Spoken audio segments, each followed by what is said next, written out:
And welcome to pendulum मीडियो पर आपका स्वागत है। आज हम पढ़ेंगे डेली करंट अफेयर 16 अगस्त 2020 के। So friends, quickly join this session और जिन लोगों ने चैनल को सब्सक्राइब नहीं किया है इसको सब्सक्राइब कर लें और बेल आइकन को ज़रूर दबाएं नोटिफिकेशन के लिए। ये करंट अफेयर्स आप वेबसाइट पर जाकर भी पढ़ सकते हैं pendulummedia.com पर, और जो मंथली करंट अफेयर्स मैगजीन है, साथ ही जो बैंकिंग अवेयरनेस है वो भी अवेलेबल है मंथली वाले, तो आप उसको डिस्क्रिप्शन में से डाउनलोड भी कर सकते हैं। तो चलिए हम लोग देखते हैं आज की कौन कौन सी न्यूज़ है। So let's start the session. The first news is defence minister Rajnath Singh launch the naval innovation and indigenisation organisation. रक्षा मंत्री श्री राजनाथ सिंह ने नौसेना नवाचार और स्वदेशीकरण संगठन का शुभारंभ किया है। The defence acquisition policy draft 2020 envisages the establishment of an innovation and indigenization organization within existing resources. रक्षा अधिग्रहण नीति ड्राफ्ट 2020 में मौजूदा संसाधनों के भीतर एक नवाचार और स्वदेशीकरण संगठन की स्थापना की परिकल्पना की गई है। NIIO is a 3-tier organisation. NIIO जो है ये 3 स्तरीय संगठन है। First is setting up the Naval Technology Acceleration Council (NTAC). It will bring together the dual aspects of innovation and indigenization and provide top level instructions. तो जो इसका पहला स्तर है वो है नौसेना प्रौद्योगिकी त्वरण परिषद (NTAC) की स्थापना। यह नवाचार और स्वदेशीकरण के दोहरे पहलुओं को एक साथ लाएगा और शीर्ष स्तर के निर्देश प्रदान करेगा। Implementation of projects by a working group under NTAC। तो अगला जो स्तर होगा वो NTAC के तहत एक कार्य समूह परियोजनाओं को लागू करेगा। तीसरा जो है इसमें a technology development acceleration cell has been set up to incorporate emerging disruptive technology in an accelerated time frame. त्वरित समय सीमा में उभरती हुई विघटनकारी प्रौद्योगिकी को शामिल करने के लिए एक प्रौद्योगिकी विकास त्वरण सेल भी बनाया गया है। तो ये 3 स्तरीय जो है ऑर्गेनाइजेशन है। On the occasion the Indian navy signed A MOU with the following. तो इस अवसर पर भारतीय नौसेना ने निम्न के साथ समझौता ज्ञापन पर हस्ताक्षर किए हैं। किस किस के साथ हस्ताक्षर किए? पहले तो है Uttar Pradesh expressway industrial development authority. Second is Raksha Shakti university of Gujarat. Third is maker village in Kochi and fourth is society of Indian defence manufacturers, यानी कि भारतीय रक्षा निर्माता समाज। इन चारों के साथ जो है MOU साइन किया है इंडियन नेवी ने। Along with this a compilation of indigenisation perspective plans of the Indian navy titled स्वावलंबन वाज आल्सो रिलीज्ड। इसके साथ ही इस अवसर पर भारतीय नौसेना की स्वदेशी परिप्रेक्ष्य योजनाओं का एक संकलन जिसका शीर्षक स्वावलंबन है वो भी जारी किया गया था। सो if a question is asked that what is this स्वावलंबन, तो अगर स्वलंबन पे क्वेश्चन आए तो ये क्या है? ये कंपाइलेशन है इंडिजिनस पर्सपेक्टिव प्लान्स किसके? इंडियन नेवी के। Moving forward let's see a question, which of the following statements is true? इनमें से कौन सा कथन जो है वो सत्य है? First statement is recently naval innovation and indigenisation organisation has been launched. हाल ही में नौसेना नवाचार और स्वदेशीकरण संगठन का शुभारंभ किया गया है। In the Defense Acquisition Policy Draft 2020, establishment of NIIO is envisaged. रक्षा अधिग्रहण नीति ड्राफ्ट 2020 में इसकी स्थापना की परिकल्पना की गई है। So you have to tell which statement is true. 1 only, 2 only, both 1 and 2 and none of the above. तो केवल एक सही है, केवल 2 सही है, एक और 2 दोनों सही है, या इनमें से कोई भी सत्य नहीं है। So what will be the correct answer for this? Option C will be the correct answer, that is both statements are correct. दोनों ही कथन सत्य हैं। Moving forward, let's see the next news. An offshore patrol vessel सार्थक was launched for the Indian Coast Guard. भारतीय तटरक्षक बल के लिए एक अपतटीय गश्ती पोत जिसका नाम सार्थक है वो लॉन्च किया गया है।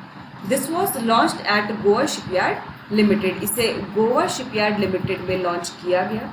The ceremony was conducted through video conferencing from Coast Guard headquarters, New Delhi. तो इसका जो समारोह है वो नई दिल्ली तटरक्षक मुख्यालय से वीडियो कॉन्फ्रेंसिंग के माध्यम से आयोजित किया गया था। तो यहाँ पे आपको एक इन्फॉर्मेशन और मिलती है कि इंडियन कोस्ट गार्ड का हेडक्वार्टर कहाँ है?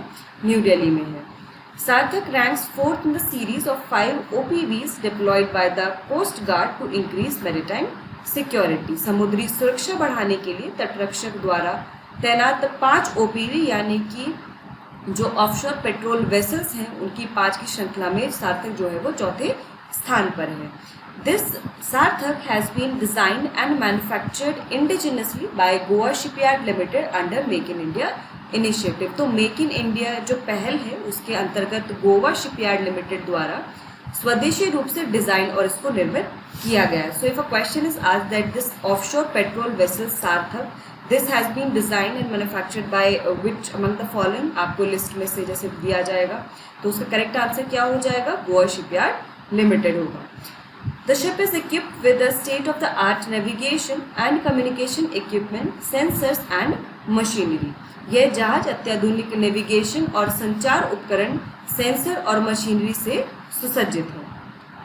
Now let's see a question. Recently an offshore petrol vessel dash for the Indian Coast Guard has been launched. हाल ही में भारतीय तटरक्षक बल के लिए एक अपतटीय गश्ती पोत डैश लॉन्च किया गया है. तो क्या नाम है इसका, विदर्भ, सार्थक, प्रयास या फिर निष्ठा. So what will be the correct answer for this? Very easy. The correct answer will be option B, that is Sarthak. Moving forward, next news is pigs died in Meghalaya from African swine fever. African swine बुखार से मेघालय में जो सुअर हैं उनकी मृत्यु हो गई है. 73 pigs have died in Meghalaya and 24 were found to be positive. तो जितने मरे अभी तक 73 जो इसमें मर गए हैं और उनमें से 24 जो हैं वो पाए गए हैं ASF पॉजिटिव यानी कि वो संक्रमित पाए गए हैं. The state government has declared a contamination zone in Meghalaya and the 4 districts where this ASF is spreading includes West Jaintia Hills, West Khasi Hills, East Khasi Hills and Ri Bhoi district. तो राज्य सरकार ने मेघालय के 4 जिलों में जहां पर ये बीमारी फैल रही है उनमें जो पहले जिले शामिल हैं उनके बारे में देख लेते हैं. पश्चिम Jaintia Hills, West Khasi Hills, East Khasi hills और विभोई जिले शामिल हैं और इनको जो है कंटेनमेंट जोन घोषित कर दिया गया है. It was decide to ban all kinds of imports and exports and slaughter and sale of pigs for consumption in 12 villages located in 30 districts. तो ये जितने भी 4 डिस्ट्रिक्ट जिनकी हमने बात की है इसमें जितने भी 12 गांव हैं उसमें सुअरों के सभी प्रकार के आयात और निर्यात और साथ ही उपभोग के लिए उनके वध और बिक्री पर प्रतिबंध लगाने का निर्णय लिया गया है ताकि ये बीमारी और ना फैले. अफ्रीकन स्वाइन फीवर की बात करें so it is a highly contagious and fatal animal disease that causes haemorrhagic fever in domestic and wild pigs. तो ये एक अत्यधिक संक्रामक और घातक पशु रोग है जो घरेलू और जंगली सुअरों में रक्तस्रावी बुखार का कारण बनता है. It is caused by large DNA virus of the family Asfarviridae and is transmitted by infected ticks of the genus Ornithodoros. तो ये जो है एस्पेरेविरिडे जो परिवार है उसके एक बड़े DNA वायरस के कारण होता है जो जीन्स ऑर्थोडोरस के टिक्स को भी संक्रमित करता है. ठीक है, तो ये जो फैलता है ये इन्फेक्टेड टिक्स की वजह से फैलता है और ये वायरस के कारण होने वाली बीमारी है. So a question can also be asked that African swine fever is a bacterial disease protozoan और it is caused by a virus. तो आंसर विल बी, इसका आंसर क्या होगा कि ये वायरस के द्वारा होने वाला जो है ये एक बीमारी है. It was first found in Africa in the 1920s. तो पहली बार ये 1920 के दशक में अफ्रीका में पाया गया था और इसलिए इसका नाम अफ्रीकन स्वाइन फीवर रख दिया गया.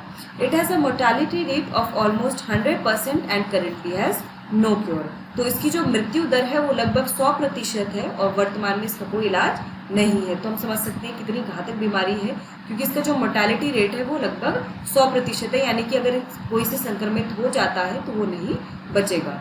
It only spreads from one animal to another. Therefore, ASF is not a threat to humans, unlike swine flu. तो स्वाइन फ्लू की तरह जो है ये ASF जो है ये सिर्फ जो जानवरों से एक जानवर से दूसरे जानवर में फैलता है तो मानव के लिए खतरा नहीं है स्वाइन फ्लू की तरह.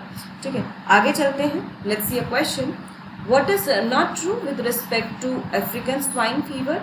तो अफ्रीकी स्वाइन बुखार के संबंध में क्या सही नहीं है. It is a highly contagious and fatal animal disease. ये एक अत्यधिक संक्रामक और घातक पशु रोग है। It is caused by a large DNA virus of the Asfarviridae family. ये एस्परविरिडे परिवार के एक बड़े डीएनए वायरस के कारण होता है। It has a mortality rate of about 100%। इसकी जो मृत्यु दर है वो लगभग 100% है। And fourth is it spreads from animals to humans. ये जानवरों से मनुष्यों में फैलता है। तो you have to tell which statement is not true. The correct answer for this will be option B, that is it spreads from one animal to another animal and not from animals to humans. तो therefore this statement, जो last की जो statement है, ये जो कथन है, ये गलत है। ये जानवर एक जानवर से दूसरे जानवर में जो है फैलता है। Moving forward, let's see the next news. In Manipur, Patriots Day was celebrated on 13th August to commemorate the Anglo-Manipuri War of 1891। Manipur में 1891 के एंग्लो मणिपुरी युद्ध की याद में 13 अगस्त को देशभक्त दिवस मनाया गया। During the Anglo-Manipuri of 1891, many Manipuri sacrificed their lives to protect the independence of the state। तो 1891 के एंग्लो मणिपुरी के दौरान कई मणिपुरियों ने राज्य की स्वतंत्रता की रक्षा करने के लिए अपने जीवन का बलिदान दिया था। The day is celebrated on 13 August every year to pay tribute to those great martyrs. तो जिन लोगों ने अपना जो जीवन का बलिदान दिया था, उन महान लोगों के या महान शहीदों को श्रद्धांजलि देने के लिए हर साल 13 अगस्त को यह दिन कहाँ मनाया जाता है? मणिपुर में मनाया जाता है। On this day in 1891, brave Manipuris including the prince of Manipur Bir Tikendrajit and Thangal general were hang before the general public in present Imphal region. तो 1891 में इस दिन मणिपुर के तत्कालीन राजकुमार वीर टिकेंद्रजीत और थांगल जनरल सहित बहादुर मणिपुरियों को वर्तमान इम्फाल क्षेत्र में आम जनता के सामने फांसी दी गई थी। Talking about Manipur, so Manipur was granted full Indian statehood status in January 1972। तो मणिपुर को जनवरी 1972 में पूर्ण भारतीय राज्य का दर्जा जो है उसको दिया गया था। It's capital is Imphal. तो इसकी राजधानी क्या है? इम्फाल है। और ये अपना बॉर्डर किस किस के साथ शेयर करता है? पहले आप लोकेशन देख लीजिए मैप में, मणिपुर की लोकेशन। तो ये अपना बॉर्डर इंडियन स्टेट्स की पहले हम लोग बात करते हैं। तो इंडियन स्टेट में ये अपना बॉर्डर नागालैंड, असम और मिजोरम के साथ शेयर करता है। कंट्री की अगर हम बात करें तो सिर्फ एक कंट्री के साथ अपना बॉर्डर शेयर करता है और वो है म्यांमार। ठीक है। और यहाँ पर जो चीफ मिनिस्टर है करेंटली वो कौन है? एन बीरेन सिंह है। ठीक है। तो ये कुछ इंपॉर्टेंट इन्फॉर्मेशन है रिगार्डिंग मणिपुर। आगे चलते हैं। Let's see a question. Every year patriots day is celebrated in Manipur on 13 August to commemorate the Anglo Manipuri war. What year did this war take place? हर साल एंग्लो मणिपुरी युद्ध की याद में 13 अगस्त को मणिपुर में देशभक्त दिवस मनाया जाता है। यह युद्ध किस वर्ष हुआ था? 1865, 1891, 1854 and 1885। Quickly comment the correct answer. Guys keep commenting the correct answer, like the video, share it as much as you can. If you have any doubt you can mention that in comment box. And guys also subscribe to the channel, those who have not subscribed. The correct answer for this will be option B, that is 1891. Moving to the next news. Sports Ministry organizes Fit India Freedom Run. So खेल मंत्रालय द्वारा fit India freedom run का आयोजन किया जा रहा है। The largest countrywide race is being organized by Sports Ministry. तो स्पोर्ट्स मिनिस्ट्री यानी कि खेल मंत्रालय द्वारा देश की सबसे बड़ी दौड़ का जो है ऑर्गेनाइज किया जा रहा है, सबसे बड़ी दौड़ को। The event began on 15th of August on the occasion of India's 74th Independence Day and will be held till 2nd October, that is 151st birth anniversary of Mahatma Gandhi. तो ये जो आयोजन है ये 15 अगस्त यानी कि जो भारत का 74वां स्वतंत्रता दिवस है उससे स्टार्ट किया गया और अब ये जो है 2 अक्टूबर तक चलेगा। तो 2 अक्टूबर को क्या है? महात्मा गांधी की बर्थ एनिवर्सरी होती है और इस बार जो है वो 151वीं बर्थ एनिवर्सरी है, यानी कि 151वीं उनकी जयंती है। The aim of the freedom run is to encourage fitness and help citizens get rid of obesity, laziness, stress, anxiety and other diseases. तो फ्रीडम रन का उद्देश्य फिटनेस को प्रोत्साहित करना और नागरिकों को मोटापे, आलस, तनाव, चिंता और अन्य बीमारियों से मुक्ति दिलाने में मदद करना है। सो फिट इंडिया मूवमेंट अगर आपको याद आ रहा होगा तो जो फिट इंडिया मूवमेंट है जो लास्ट ईयर लॉन्च किया गया था अगस्त के टाइम पे ही, I think national sports day पे उसको जो है लॉन्च किया गया था। तो फिट इंडिया मूवमेंट का भी यही पर्पस था कि जो लोगों में जो फिटनेस है उसको प्रमोट करना है, ठीक है, और सिटीजन्स को जो नॉन कम्युनिकेबल डिजीज़ें हैं जैसे ओबेसिटी, लेजी, स्ट्रेस, एंग्जाइटी, तो इन जैसे नॉन कम्युनिकेबल डिजीज़ जो बहुत ज़्यादा बढ़ते जा रहे हैं उससे छुटकारा दिलाने के लिए जो है फिट इंडिया मूवमेंट स्टार्ट किया गया था। और अब जो है स्पोर्ट्स मिनिस्ट्री ने फिट इंडिया फ्रीडम रन जो है वो ऑर्गेनाइज किया है। Keeping in mind the current pandemic situation and social distancing norms, the government has decided to encourage the participants of this program to run at their own pace anywhere and anytime। तो इसमें क्योंकि हम जानते हैं कि अभी corona महामारी चल रही है और ऐसी सिचुएशन में जो है जो भी नॉर्म्स है सोशल डिस्टेंसिंग के उनको ध्यान में रखना है, और इसीलिए गवर्नमेंट ने डिसाइड किया कि जो कार्यक्रम के जो प्रतिभागी हैं वो अपनी गति से कहीं भी और कभी भी सुविधा अनुसार जो है भागने के लिए उनको प्रोत्साहित किया जाए। वो कहीं भी किसी भी टाइम पर अपनी गति से भाग सकते हैं। The total kilometres can be track through the GPS watch और मैनुअल। तो ग्लोबल पोजिशनिंग सिस्टम या फिर जीपीएस वॉच या मैनुअली जो है कुल किलोमीटर को ट्रैक किया जा सकता है। Moving forward, let's see a question. Fit India Freedom Run is being organized by the Ministry of Sports. When does this run begin? खेल मंत्रालय द्वारा फिट इंडिया फ्रीडम रन का आयोजन किया जा रहा है। यह रन कब से प्रारंभ होने वाला है? 15 August, 25 August, 20 August and 30 August. Very easy. The correct answer for this is option A, that is 15 August. 15 अगस्त से जो है प्रारंभ हो चुकी है। Moving forward, let's see the next news. Arundoi scheme will be started in the northeastern state of Assam from October 2. Bharat के पूर्वोत्तर राज्य असम में 2 अक्टूबर से अरुणोदय योजना प्रारंभ की जाएगी।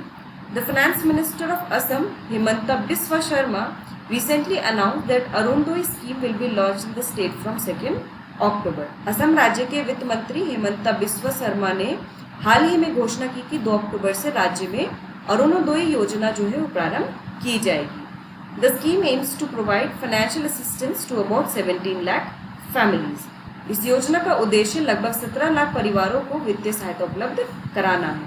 Under this scheme ₹830 per month will be given to eligible families for purchasing essential items. इस योजना के तहत आवश्यक वस्तुएं खरीदने के लिए पात्र परिवारों को ₹830 प्रति महीने दिए जाएंगे। This will be the largest direct benefit transfer scheme in the state of Assam. ये असम राज्य में सबसे बड़ी प्रत्यक्ष लाभ हस्तांतरण योजना होगी। The scheme will benefit 15 to 17,000 families in each assembly constituency. तो इस योजना से प्रत्येक विधानसभा क्षेत्र के 15 से 17,000 परिवारों को लाभ पहुंचेगा। The Assam government will have to bear ₹210 crore per month for this scheme. तो इस योजना को पूर्ण करने के लिए असम सरकार को 210 करोड़ रुपए प्रति महीने जो है वो खर्च करने होंगे। Assam government will send the amount through the DBT to the bank account of the nominee of the family. तो असम सरकार परिवार की नामांकित महिला के बैंक खाते में प्रत्यक्ष लाभ को हस्तांतरण के माध्यम से राशि भेजा करेगी। Moving forward, let's see a question. In which state Arunodaya scheme will be started from October 2। 2 अक्टूबर में से जो है किस राज्य में अरुणोदय योजना प्रारंभ की जाएगी? Assam, Bihar, West Bengal and Kerala. Guys, schemes are very important whether it is launch by central government और स्टेट गवर्नमेंट। चाहे राज्य सरकार या फिर चाहे केंद्र सरकार कोई भी स्कीम लॉन्च करती है वो महत्वपूर्ण हो जाती है, क्योंकि आपने देखा होगा कि स्कीम से 1 से 2 प्रश्न तो आपके पक्का आने ही आने हैं। कोई भी एग्जाम आप उठा लो, आज का ट्रेंड यही है। तो इसका सही आंसर होगा option A, that is Assam. Moving forward, India announced a $500 million package for Maldives. Bharat ने मालदीव के लिए $500 मिलियन अमेरिकी डॉलर के पैकेज की घोषणा की है, और इस $500 मिलियन में से $100 मिलियन जो हैं वो अनुदान के रूप में होंगे, और जो $400 मिलियन अमेरिकी डॉलर होंगे वो न्यू लाइन ऑफ क्रेडिट के रूप में प्रदान किए जाएंगे। It will be used for the largest intra island connectivity project, ferry connectivity between the 2 countries and early flights. तो इसका उपयोग सबसे बड़ी इंट्रा द्वीप कनेक्टिविटी परियोजना, दोनों देशों के बीच नौका कनेक्टिविटी और शीघ्र ही शुरू होने वाली उड़ानों के लिए किया जाएगा। ग्रेटर माले कनेक्टिविटी प्रोजेक्ट की बात करें, so it is the largest infrastructure project in Maldives. ये मालदीव की सबसे बड़ी बुनियादी ढांचा परियोजना है। Through this 6.7 kilometre project several bridges will be built to connect Male to Villingili, Thilafushi and Gulhifalhu island. इस 6.7 किलोमीटर की परियोजना के द्वारा माले की राजधानी माले को विलिंगली, थिलाफुशी और गुलीफालू द्वीपों से जोड़ने के लिए पुल बनाए जाएंगे। Also India will be the first country to start a travel bubble with Maldives on August 8 to launch Air India flight from Delhi, Trivandrum and Malé with the aim of promoting tourism in Maldives। तो साथ ही मालदीव में पर्यटन को बढ़ावा देने के उद्देश्य से भारत 18 अगस्त को दिल्ली, त्रिवंतपुरम, माले एयर इंडिया की उड़ान शुरू करने के लिए मालदीव के साथ यात्रा बबल शुरू करने वाला पहला देश होगा। ठीक है, तो दिस इज इम्पॉर्टेंट। अगर पूछा जाए कि पहली कंट्री कौन है जो मालदीव के साथ ट्रैवल बबल स्टार्ट करने वाली है, तो वो इंडिया है। एंड ये सब क्यों किया जा रहा है? क्योंकि मालदीव में टूरिज्म को प्रमोट करने के लिए। मालदीव बहुत सुंदर जगह है, कभी आपको मौका मिले तो एक बार ज़रूर घूम के आइए। Apart from this, India will also start Cochin Kulhudhuffushi Male cargo ferry service. इसके अलावा भारत जल्द ही Cochin Kulhudhuffushi Male cargo ferry service भी शुरू करेगा। Currently India aided projects in the region include water and sewerage projects on 34 island, reclamation project for Adal Island, a port on Gulifalu, airport redevelopment at Hanimadu and a hospital and a cricket stadium at Hulhumale। तो these places are important which we have just read। वर्तमान में इस क्षेत्र में भारत सहायता प्राप्त परियोजनाओं में 34 द्वीपों पर पानी और सीवरेज की परियोजनाएं। अडल द्वीप के लिए पुनर्ग्रहण परियोजना। क्वेश्चन कैन बी आस्क्ड कि अडल आइलैंड कहाँ पर है, तो अडल आइलैंड कहाँ पर है? मालदीव्स में है। आइलैंड्स पे भी क्वेश्चन पूछ लिए जाते हैं। गुलीफाहू पर एक बंदरगाह, हनीमाधु में हवाई अड्डा पुनर्विकास और हुलहुमाले में एक अस्पताल और एक क्रिकेट स्टेडियम शामिल है। Okay, moving forward, let's see the question. Which island will be connected to Male under the greater Male connectivity project? Greater Male connectivity project के तहत किस द्वीप को माले से जोड़ा जाएगा? Villingili, Thilafushi, Gulhifalhu and all of the above. So what will be the correct answer for this? The correct answer will be option D, that is all of the above, यानी कि उपरोक्त सभी आइलैंड को जो है माले से जोड़ा जाएगा। Moving forward, let's see the next news. Student entrepreneurship programme 2.0 was launch. विद्यार्थी उद्यमशीलता कार्यक्रम 2.0 का शुभारंभ किया गया। The objective of this innovation mission is to create 1 million new investigators and skilled employable people in the country. तो इस नवाचार मिशन का उद्देश्य देश में 1 मिलियन नए अन्वेषक और संभावित रोजगार देने वाले कुशल व्यक्ति तैयार करना है।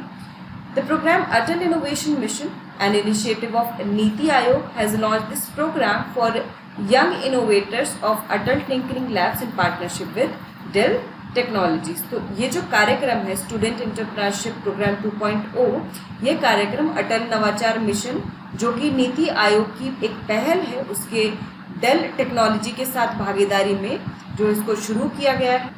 SEP 2.0 will allow student innovators, this should be innovators, to work closely with Dell volunteers। SEP 2.0 से विद्यार्थी अन्वेषकों को डेल के स्वयं सेवकों के साथ मिलकर काम करने का मौका मिलेगा।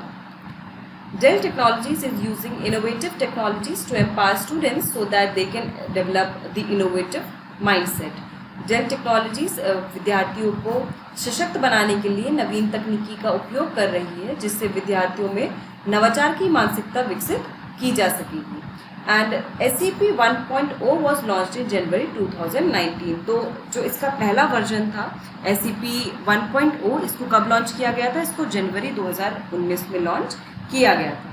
Moving forward, let's see the question. Which of the following statements is not true? इनमें से कौन सा कथन सत्य नहीं है? Recently student entrepreneurship programme 2.0 has been launched. हाल ही में विद्यार्थी उद्यमशीलता कार्यक्रम 2.0 का शुभारंभ किया गया है। The student entrepreneurship programme 1.0 was launched in January 2018।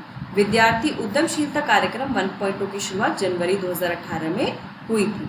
So 1 only, 2 only, both 1 and 2 and none of the above. तो आपको बताना है which statement is not true, कौन सा कथन गलत है. The correct answer for this will be option B, that is 2 only, because SEP 1.0, that is Student Entrepreneurship Program 1.0, was launched in January 2019 and not 2018.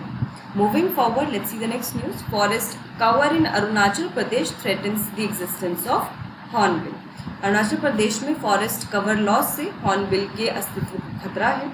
Based on a recent study, it has been found that due to forest cover loss in Arunachal Pradesh, the existence of hornbill is threatened. हाल ही में किए गए एक अध्ययन के आधार पर यह पाया गया है कि अरुणाचल प्रदेश में फॉरेस्ट कवर लॉस से हॉर्नबिल के अस्तित्व को खतरा है. The illegal harvesting and ethnic conflict in a part of Assam, along with Papam Reserve Forest and Pakke Tiger Reserve in Arunachal Pradesh, have led to a significant decrease in hornbill habitats. तो अरुणाचल प्रदेश में Papum reserve forest व पक्के tiger reserve के साथ साथ असम में एक हिस्से में अवैध रूप से कटाई और जातीय संघर्ष से जो है हॉर्नबिल निवास स्थानों में जो है काफ़ी कमी आई है. ठीक है, तो मतलब कि जो हम कह सकते हैं कि हॉर्नबिल का जो हैबिटेट है उसमें लॉस हुआ है, and due to loss of habitats the hornbills are threatened, their existence is threatened. Talking about Papum reserve forest, it is an important bird and biodiversity area in Arunachal Pradesh. तो पापम रिजर्व फॉरेस्ट जो है अरुणाचल प्रदेश में एक महत्वपूर्ण पक्षी और जैव विविधता क्षेत्र है. It is situated between Itanagar wildlife sanctuary in the east and Pakke wildlife sanctuary in the west. तो ये पूर्व में ईटानगर वन्यजीव अभयारण्य और पश्चिम में पक्के वन्यजीव अभयारण्य के बीच में स्थित है. The Papum reserve forest is a part of the endemic bird region of the eastern Himalayas. Papum reserve forest पूर्वी हिमालय के स्थानीय पक्षी क्षेत्र का हिस्सा है. It is home to 3 hornbills called great, wreathed and oriental pied. यह ग्रेट, पुष्पांजलि और ओरिएंटल चितकबरा नामक 3 हॉर्नबिल का एक घर है. A large part of the site is covered by subgreen tropical dry evergreen, semi-evergreen forest, while higher areas are under subtropical broadleaf hill forest cover. तो ये जो साइट है इसका एक बड़ा हिस्सा सब ट्रॉपिकल ड्राई एवरग्रीन और सेमी एवरग्रीन फॉरेस्ट द्वारा कवर किया गया है, जबकि उच्च क्षेत्र सब ट्रॉपिकल ब्रॉडलीफ हिल फॉरेस्ट कवर के अंतर्गत है. Talking about Pakke Tiger Reserve, so it is located in the western part of Namadhapa Reserve in the state of Arunachal Pradesh. तो इस वाले न्यूज़ में आपने देखा कि काफ़ी जो है प्रोटेक्टेड एरियाज़ की यहाँ पे बात की गई है, जैसे पापम रिजर्व फॉरेस्ट ही अरुणाचल प्रदेश में है. देन जो पक्के टाइगर रिजर्व है, नमदापा रिजर्व है, ये भी कहाँ पर है, ये अरुणाचल प्रदेश में है. पक्के टाइगर रिजर्व अरुणाचल प्रदेश राज्य में नामदफा रिजर्व के पश्चिम भाग में स्थित है. There are 9 species of hornbill in India. तो भारत में हॉर्नबिल की कुल 9 प्रजातियां हैं और इसे अरुणाचल प्रदेश और केरल के राज्य पक्षी का दर्जा प्राप्त है. So it has the status of state bird of Arunachal Pradesh and Kerala. तो यहाँ पे ये भी इम्पॉर्टेंट हो जाता है, अगर आपसे पूछा जाए कि अरुणाचल प्रदेश का स्टेट बर्ड क्या है, तो वो हॉर्नबिल है. ठीक है. अच्छा, हॉर्नबिल से याद आया कि जो हॉर्नबिल फेस्टिवल है वो कहाँ पे ऑर्गेनाइज होता है, कौन से स्टेट में ऑर्गेनाइज होता है, जल्दी कमेंट करके बताइए. Guys quickly comment in which state, which Indian state hornbill festival is celebrated every year. Very easy. So it is celebrated in Nagaland. Okay, hornbill festival. Okay, moving forward. So this is the image of a hornbill. Hornbill का एक photo है, आप इसको देख सकते हैं, बहुत ही सुंदर पक्षी होता है. Moving forward, let's see a question. In which state is the Papum reserve forest located. पापम रिजर्व फॉरेस्ट किस राज्य में स्थित है? Kerala, Karnataka, Gujarat and Arunachal Pradesh. Quickly comment, जल्दी से बताइए, बहुत ईजी है. कहाँ पर लोकेटेड है Papum reserve forest? The correct answer is option D, that is Arunachal Pradesh में स्थित है. Moving forward, the next news is Price Monitoring and Resource Unit has been established in Karnataka. तो कर्नाटका में मूल्य निगरानी और संसाधन इकाई स्थापित की गई है. This unit has been set up under the aegis of national pharmaceutical pricing authority. यह इकाई राष्ट्रीय औषध मूल्य निर्धारण प्राधिकरण के तत्वाधान में स्थापित की गई है। The functions of PMRU are monitoring the prices of medicine. तो इसके कुछ प्राथमिक कार्य क्या हैं? तो नाम से आपको समझ में आ रहा होगा, price monitoring and resource unit. तो सबसे पहले क्या करेगा? मॉनिटरिंग करेगा मेडिसिन के प्राइसेस की, यानी कि दवाओं की कीमत की निगरानी करेगा। Then ensuring the availability of medicine, दवाओं की उपलब्धता को भी सुनिश्चित करेगा। To assist NPPA in raising consumer awareness, तो उपभोक्ता जागरूकता बढ़ाने में NPPA की सहायता करेगा। At the state level PMRU will work to increase the reach of NPPA under the direct supervision of state drug controller. तो राज्य स्तर पर PMRU राज्य औषध नियंत्रक की प्रत्यक्ष देखरेख में NPPA की पहुंच बढ़ाने के लिए कार्य करेगा। PMRU is a society which is registered under the Societies Registration Act, which has its own rules, memorandum of association and bylaws। तो PMRU सोसाइटी पंजीकरण अधिनियम के तहत पंजीकृत सोसाइटी है, जिसे के अपने नियम, मेमोरेंडम ऑफ एसोसिएशन और उपकानून हैं। The governing council of PMRU consist of representative of the central government and the state government and including other stakeholders. तो PMRU की जो शासी परिषद में केंद्र सरकार और राज्य सरकार के प्रतिनिधि तथा अन्य हितधारक शामिल हैं। NPPA has set up PMRUs in 12 states and union territories under its central sector scheme named Consumer Awareness, Publicity and Price Monitoring। तो NPPA ने उपभोक्ता जागरूकता प्रचार और मूल्य निगरानी नाम की अपनी केंद्रीय क्षेत्र योजना के तहत 12 राज्यों व केंद्र शासित प्रदेशों में PMRU की स्थापना की है। तो यहाँ से भी क्वेश्चन बन सकता है कि NPPA ने कितने स्टेट्स और यूनियन टेरिटरीज में PMRU को सेटअप किया है? तो 12 स्टेट्स में सेटअप किया है।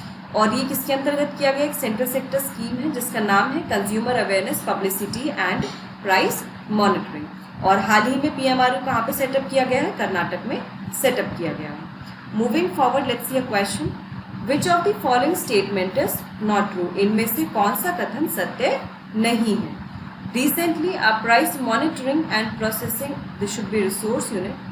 So this resource unit has been established in Karnataka. हाल ही में कर्नाटक में मूल्य निगरानी और संसाधन इकाई स्थापित की गई है।